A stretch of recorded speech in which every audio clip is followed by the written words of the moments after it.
For the first time since 2019, the House of Representatives now has a member registered as an independent. Who? Well, we kind of gave it away before break. California's Kevin Kiley joins me now from Sacramento. Congressman, thanks for joining me. First of all, big basic question. Why run now as an independent when you had run previously as a Republican?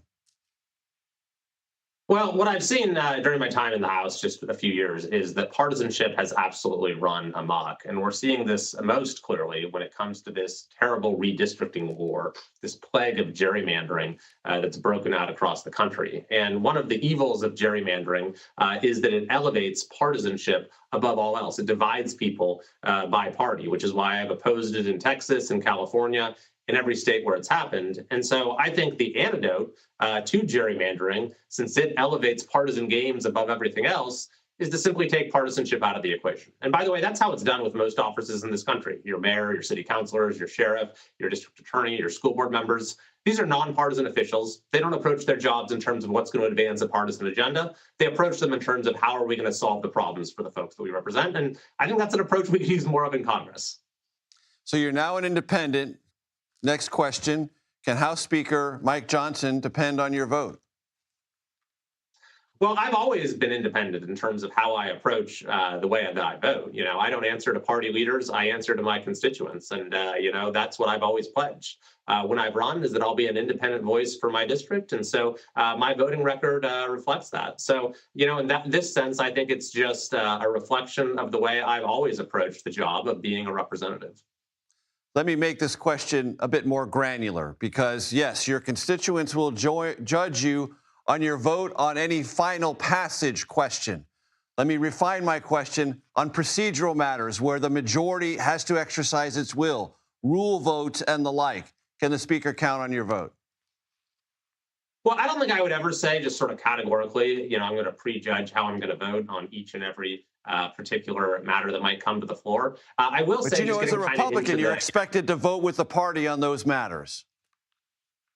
Well, I've actually voted against a number of those matters, so far this term. And so I will say that when we're talking about just bringing a bill to the floor for a vote, that's something that I'm generally in favor of. I think that the more opportunities folks have to vote their conscience onto the underlying legislation, the better. And, people can vote yes, they can vote no, and they'll be judged accordingly. Based on what you've heard thus far from your constituents, what is their attitude about how the war with Iran is going? And do they feel they know what it's about and what its duration is likely to be?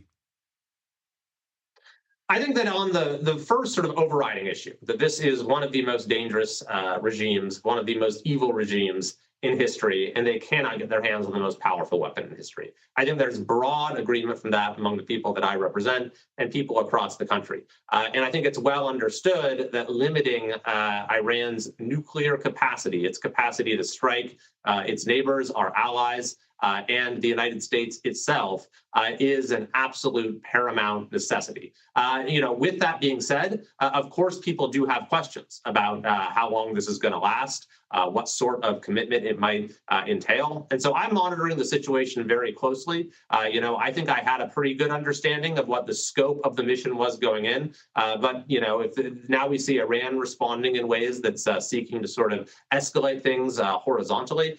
So I'm keeping a very close eye on it. And I've said from the moment that this engagement started that Congress needs to play a central role in defining and pursuing the objectives that we have.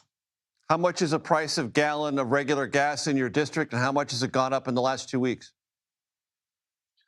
Well, to be honest with you, in my district and across California, we have the highest gas prices in the country, and that predates this engagement with Iran a few weeks ago.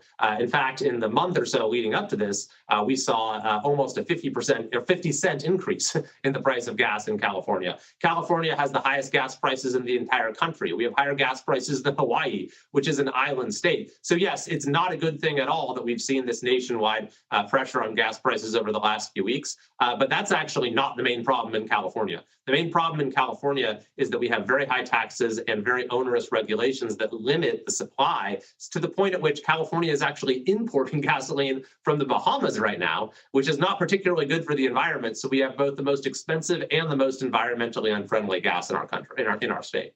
You just mentioned taxes.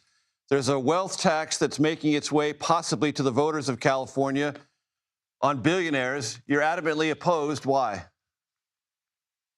This would be a disaster for our state, frankly. We've already seen, just in anticipation of this, probably at least $1 trillion of combined net worth for individuals leaving the state. And the reason they have to leave preemptively is because they put a provision in this thing saying that we're going to try to impose this on people who have already left the state if they didn't leave by the deadline of a year in advance. And so all these people are leaving California and taking jobs and investment with them, taking tax dollars with them, by the way. They're no longer paying income taxes. And in California, in some years, 50% of our income tax revenue comes from the top 1% of earners. So if you take these people out of the equation, then the whole house of cards could come tumbling down. And so it is absolutely the wrong thing for California. It has provoked broad bipartisan opposition. And frankly, it's the last thing our state needs.